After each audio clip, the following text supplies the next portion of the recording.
그 다음에 우리 영어는, 자, 영어는 이제 매년 한 문제가 매년, 자, 조금 이따 이제 바로 기출문제 볼 건데, 매년 한 문제가 나온다. 자, 특히 이제 소속 공인중개사 중개 보조. 그러니까 근홍이 먼저 있는지를 보고, 옳은 거 틀린 거 했을 때, 그걸 먼저 보자는 겁니다. 오히려 이제 중개는 내용은 많은데, 시험 문제 답은 많이 안 나와. 기억하셔야 됩니다. 중개업이 됐을 때 이제, 자, 의미가 있으니까 한번 이제 그거 기억을 해주셔야 됩니다. 자, 먼저 첫 번째는 중개는 3요소가 뭐냐 라고 해서 첫 번째 예전에는 좀 많이 나왔습니다. 누가 물건을 가지고 와야 되고, 그리고 거래하겠다는 사람이 와서 이제 중개보수 내놔, 이제 그럴 겁니다. 와서 뭐라 하나 기억하셔야 됩니다. 채권 물건 다 나와야지 이게입니다. 그리고 이제 마지막에 이제 왔다 갔다 뭐 해주는 사람, 알선하는 사람. 자, 기억하셔야 됩니다. 자, 먼저 첫 번째는, 자, 먼저 거래 당사자 간의 중개사물에 대하여 거래 당사자 간의 매매, 그리고 교환, 임대차. 요 기억이 아니라 뭐라고요? 그 밖에. 그러니까 시험장에서는 잘 기억이 안 나버릴 수가 있습니다. 아니면 깜빡 놓칠 수가 있을 겁니다. 그래서 여기 이제 그 밖에 지상권, 지역권, 전세권 너무 많네 얘기입니다. 법 좀 복잡한 거 딱질색입니다. 그래서 이제 한마디로 물권 그입니다. 물권 그 밖에 권리. 그러니까 요 기호가 아니라는 겁니다. 임대차 의 이렇게 넘어간 적이 있었다는 겁니다. 그래서 한 14회 정도 얘기입니다. 지금은 안 나오네. 우회로 기억을 하셔야 됩니다. 그다음 이제 자 이렇게 해서 이제 한번 정리를 좀 해주시고요. 그러니까 여기가 길목이지 딴 데는 길목이 거의 없다. 꼭 나올 때만 나온다. 기억하셔야 됩니다. 그리고 알선은 사실행위인가 법률행위인가 게임입니다. 그리고 자 중개가 이제 오로지 객관적인가 아니면 주관적인가 아니면 종합적으로 판단을 하나. 어떻게 판단합니까? 오로지 객관. 오로지 객관적으로 하나. 요 객관적으로 판단하지 뭐 주관적으로 뭐 진정으로 중개 의뢰를 생각하는 그런 소리는 나올 수 없다는 겁니다. 종합. 근데 중개업에서는 종합을 합니다. 주관도 객관도 다 보고. 근데 중개는 오로지 객관적으로 판단을 하게 돼 있다는 겁니다. 자, 이런 것들만 이제 기억을 다시 한번 해놓고 기하셔야 됩니다. 그 다음 이제 아까 우리 문제집에도 보니까 25회 때 문제가 가장 좋았습니다. 그래서 이제 그거 이제 바로 풀어볼 겁니다. 그래서 이제 그러니까 요 놈은 이제 한 문제가 잘 된다는 겁니다. 잘 기억을 하셔야 됩니다. 자, 중개업은 사요소. 자, 누가 찾아와서 뭐라 해야 중개업이 될 수 있다는 겁니다. 반드시 뭐를 받아야 된다고요? 보수. 그러니까 유상이라는 겁니다. 그러니까 28회 때 보수 유매 관계없이 말이 안 된다는 겁니다. 무상은 아예 중개업이 아니다. 어떻게 돈 없이 중개업을 할 거야 그입니다. 그래서 보수를 받고 중개를 뭘로? 밥 먹듯이 뭐 우연한 기회 이런 소리는 중개업이 맞냐 그입니다. 그런데 컨설팅에 부수했던 중개업 거기는 중개업이다 아니다. 그런 문장은 상당히 어려울 수 있다는 겁니다. 조심하자. 기억을 해주셔야 됩니다. 먼저 첫 번째 보수를 받고 정말 중개를 뭘로? 업으로 이렇게 업으로 하는 거 손가락으로 세 봐야 됩니다. 4개 나오나. 근데 중개업에서는 등록을 뭐 하고 이런 얘기는 안 한다는 겁니다. 사무소 개설 등록에서나 그리고 등록을 하고 개업에서나 여기는 등록 얘기는 안 해요 여기입니다. 그러니까 무등록 중개업 처벌하겠다 이런 소리입니다. 그리고 보수를 받지 않거나 그리고 계속 반복하지 않으면 중개업 이단이다? 아니다. 그러니까 그 소리가 이제 우연한 기회 전세나 매매 계약을 체결했을 때 아주 제일 많이 나왔다는 겁니다. 자, 그런 것들은 중개업이 아니다. 밥 먹듯이가 아니잖아. 그입니다. 계속 반복적. 자, 대신에 이제 간판을 걸어놨다는 겁니다. 중개업을 해보려고. 자, 그때는 목적. 계속해볼 목적이 있으니까 그거는 중개업이다. 그래서 주관, 객관 다 따지네. 기억을 하셔야 됩니다. 거기다 이제 시험에 합격한, 자, 우리 정말 공인중개사 되려고 이렇게 죽어라고 공부를 하실 겁니다. 자, 10월 29일 공인중개사 되는 날, 이렇게입니다. 되는 날. 합격자 모임에 갈 건가? 불합격자 모임에 갈 건가? 그죠? 웃음소리 나는 쪽으로 갈 건가? 곡소리 나는 쪽으로 갈 건가? 정말 금방 날이 옵니다. 우리 특강하는 거 보면 정말 금방 옵니다. 자, 먼저 첫 번째 이제 공인중개사 쪽으로 한번 알아볼까요? 시험에 합격한 사람은 공인중개사. 거기서 이제 출발해서 개업. 그리고 일하고 있다? 소속입니다. 자격증 없네. 그러면 중개보조원 기억을 해주셔야 됩니다. 자, 먼저 공인중개사는 무슨 법으로? 이 법으로. 그럼 1번을 보실까요? 외국법으로. 이 문장이 많이 남았다는 겁니다. 외국법으로. 이 법은 외국법이니 국내법, 국제법입니다. 외국법으로 취득한 자는 공인중개사 이다 아니다? 아니다. 자, 이것도 기출문제로 많이 나왔다는 겁니다. 또 나올 것 같다. 기억을 하셔야 됩니다. 그다음 이제 공인중개사는 자격을 취득한 자. 여기서 꼭 멈춰야 됩니다. 뭐 등록을 했다네. 또는 영업을 한다네.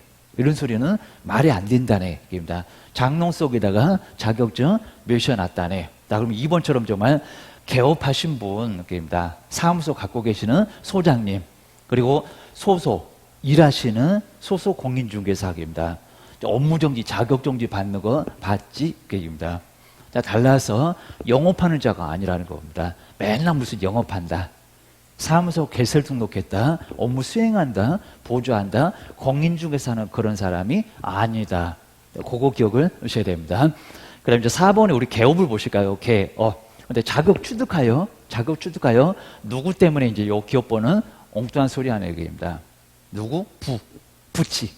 부칙에 규정된 개업 공인중개사. 요거 X입니다. 요거 정말 많이 내보려고 할 겁니다. 우리 물론 자격 취득해서 개업할 겁니다. 근데 부칙은 자격증 없어. 기억을 하셔야 됩니다. 업무적인 시도요. 경매 못해. 억울하면 자격증 따봐봐. 기억하셔야 됩니다. 이제 기업번 안 맞고요. 그리고 그냥 중개사무소에 개설 등록을 한 자. 자격증 얘기하지 말라는 겁니다. 그래서 이제 기억을 하시고요. 그러니까 중개업에 사무소 없대. 여기 사무소 나온 얘기입니다. 그거 기억을 하셔야 됩니다. 그 다음에 우리 소속을 보실까요? 소속 별표 2개. 중개보존도 별표 2개. 요놈은 이제 정답될 가능성이 높다. 1번부터 열심히 보시면 안 된다고 했습니다. 정답을 한번 찾아볼까? 예상했던 거 나왔는지 볼까? 그래야 시간을 절약할 수 있다는 겁니다. 기억하셔야 됩니다. 자, 먼저 소속을 보실까요? 자격증 갖고 있는데 누구한테 소속돼 있더라? 개업. 소장님입니다. 갑이고 을이고 맨날 그냥 무슨 일 시켜. 입니다. 저 그냥 사무소 나갔으면 좋겠는데 그 소리입니다. 자, 소속 공인중개사 보실까요? 우리 소속 공인중개사는 임원사원을 포함한다, 제외한다. 뭐다? 제외가 아니라 포함한다. 맞죠? 너무 많이 나와갖고 이제 요거 안 내고 이다 아니다 요걸로 내고 있습니다. 임원사원은 소속 공인중개사 포함되니까 그냥 같은 소리입니다. 응용해서 요래 많이 내니까 이제 다 예상하니까 이거 낼 거 여기입니다. 요걸 알고 요거 모르고 바보. 기억을 하셔야 됩니다.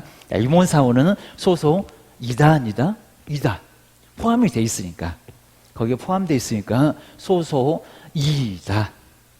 아니다 그러면 얘는 어디 있어? 입니다. 얘는 완전히 이제 미가 고화돼 버립니다. 그래서 여기는 이다가 맞네. 입니다. 그래서 요거 이제 맞게. 그러니까 이건 바로입니다. 이걸 생각해보고 또 3분 만에, 1분 만에 알면 아는 게 아니에요. 입니다. 딴 문제 어떡하려고 그렇게 여유를 부리나 기억하셔야 됩니다. 그 다음에 이제 2번도 요것도 이제 우리 기출문제였는데 바로 이제 보조한다. 맞는지입니다. 아니면 또 수행만 나올 수 있을 거라는 겁니다. 소속 공인중개사는 중개물을 보조할 수 있다가 맞을까요? 아니면 없다가 맞을까요? 있다. 수행도 하고 보조도 하고. 자, 그럼 이제 문장 바꿔서 수행할 수 있다. 맞았다, 틀렸다? 맞았다. 있다입니다. 하거나 그랬습니다. 수행하거나 보조하는 사람이 소속 공인중개사이다. 야는 기출문제고 야는 안 나왔고, 확인설명서 거기 가서 작성할 수 있고, 현장 안내 집 보여주고 입니다. 토요일 같은 경우에도 직장 다니시는 분은 토요일날 집 보러 갈게요 해갖고 지금 손님 계시고 가시는 경우도 계실 겁니다. 또 옆집은 쉬니까 우리 사무소 와가지고 집 보자고 하네. 그래서 이제 토요일만 또 여시는 분도 계시다는 겁니다. 자, 일요일은 이제 손님도 안 올 거니까 일요일은 그냥 아예 쉬고 기원하셔야 됩니다. 그래서 이제 우리 보통 뭐 저기 수도권에서는 막 일요일날 문 열면 벌금 내기, 토요일날도 문 열면 벌금 내기, 이런 아예 지역도 있다는 겁니다. 정말 벌금을 냅니다. 벌금. 근데 이제 손님 많으면 그냥 벌금 낼게 해가지고 일하시는 분도 계시다는 겁니다. 자, 그리고 이제 또 손님이 이제 만나자고 하면은 사무소에서 만나는 게 아니라 커피숍에서 한번 만났다가 그리고 가고 문 안 열었으니까 괜찮고 자, 그런 식으로 해서 이제 그런 경우도 좀 있었다는 겁니다. 이제 요즘은 이제 그런 간섭을 안 하는 것 같은데 막 해운사들은 똘똘 뭉쳐갖고 뭐 약속을 정해놓고 막 벌금 내게 합니다. 벌금 내기 기억하셔야 됩니다. 그다음 이제 중개 보조원 보실까요? 보조. 보조하는 사람 보조원입니다. 우리 자격증 없으면 보조원밖에 안 돼. 맨날 커피 타고 청소하고 문만 닫고 기억을 하셔야 됩니다. 거리 신고도 못 하고 뭐 경매대행은 소속도 못 하고 하셔야 됩니다. 교육도 다르고 자 먼저 중개 보조원 보실까요? 공인중개사가 아닌 자로서 반드시 여기가 꼭 들어가야 된다는 겁니다. 요 문장. 왜냐하면 둘 다 고용인 소속하여 이런 소리는 같으니까 공인중개사가 아닌 자로서 소속이 돼야 된다는 겁니다.